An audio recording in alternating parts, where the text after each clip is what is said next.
居酒屋は、もともとはお酒を飲むための店です。しかしメニューが豊富で肉魚野菜などの料理がいろいろあって自由にメニューが選べ。値段もあまり高くないので、食事にも気軽に利用することができます。最近では、家族で利用する人も増えています。居酒屋は、だいたい次のような手順で利用します。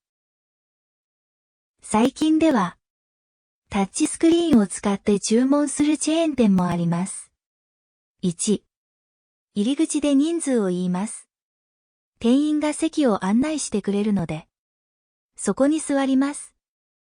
2、店員がおしぼりとお通しを持ってきますので、はじめに飲み物を注文します。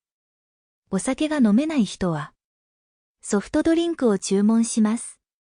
酒屋では、必ず一人一杯は何か飲み物を注文します。飲み物を頼むとき、枝豆など、簡単なおつまみを一緒に頼むこともあります。3、飲み物を待っている間に、メニューを見て、料理を決めます。店員が飲み物を持ってきたときに、料理を注文します。4、追加で頼みたいものがあったら、その都度店員を呼んで、注文します。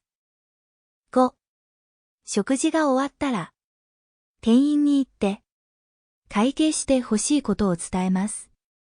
伝票を渡されますので、レジに持って行きます。レジで支払いをして、店を出ます。居酒屋は、もともとはお酒を飲むための店です。しかしメニューが豊富で肉魚野菜などの料理がいろいろあって自由にメニューが選べ。値段もあまり高くないので、食事にも気軽に利用することができます。最近では、家族で利用する人も増えています。居酒屋は、だいたい次のような手順で利用します。最近では、タッチスクリーンを使って注文するチェーン店もあります。1、入り口で人数を言います。店員が席を案内してくれるので、そこに座ります。